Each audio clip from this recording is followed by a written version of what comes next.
প্রত্যেক বছরের মতো এইবারও দর্শক এক্সাইটেড স্টার জলসা পরিবার অ্যাওয়ার্ডের জন্য। সম্প্রতি স্টার জলসা পরিবার অ্যাওয়ার্ডে শুটিং সম্পূর্ণ করেছে। গতকাল সন্ধ্যায় জি বাংলাও তার সোনার সংসারের জন্য শ্যুট করেছে, আর তার একদিন আগেই জলসা সম্পূর্ণ করেছে পরিবার অ্যাওয়ার্ড। এদিন স্টার জলসার জনপ্রিয় সমস্ত ধারাবাহিকের তারকারা বিভিন্ন ক্যাটাগরিতে পুরস্কার জিতে নিলেন। আগামী 14ই মার্চ জলসার পর্দায় সম্প্রচার আরম্ভ হবে স্টার জলসা পরিবার অ্যাওয়ার্ডের। তার আগেই তোমাদেরকে এক্সক্লুসিভলি জানাবো আমাদের পছন্দের তারকারা কে কী পুরস্কার জিতে নিয়েছেন। পরিবার অ্যাওয়ার্ডসে এদিন 5 জন সেরা শাশুড়ি হয়েছেন। সেই লিস্টে আছেন রাঙামাটি থেকে প্রমিতা, কম্পাস থেকে ঋতু, চিরসখার লক্ষ্মীমণি, লক্ষ্মী ঝাঁপি থেকে অজন্তা এবং পরশুরামের শাশুড়ি।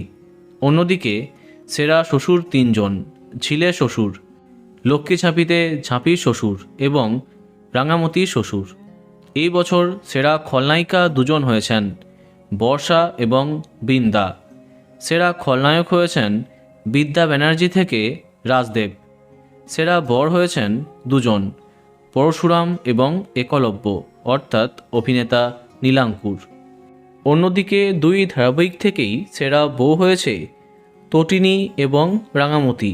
সেরা বৌমা হয়েছেন গৃহপ্রবেশ ধারাবাহিকের শুভলক্ষ্মী। সেরা জামাই হয়েছে একলব্য এবং ভোলে বাবা পার কারেগা থেকে সাক্ষ্য। এই বছর সেরা বাবা হয়েছেন পরশুরাম এবং সেরা মা হয়েছেন তটিনী এবং বাণী।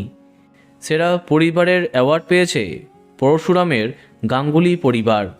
অন্যদিকে সেরা জুটি পরশুরাম তটিনী। তবে সবার মাঝে নজর কাড়ল অনুরাগের ছোঁয়া, তারা হয়েছে হল অফ ফেম। তবে মেগা নায়িকা দীপা অর্থাৎ স্বস্তিকা ঘোষ জি বাংলার সাথে চুক্তির কারণে হাজির থাকতে পারলেন না। এইগুলি ছাড়াও আরও অনেক পুরস্কার পেয়েছেন তারকারা। পরবর্তী ভিডিওতে সেগুলি নিয়ে আলোচনা করব। তো বন্ধুরা, এখন তোমার কি মন্তব্য কমেন্টে জানাতে পারো। আর এই রকমই আরও অনেক ভিডিও পেতে সাবস্ক্রাইব কারেন্ট বস। ধন্যবাদ।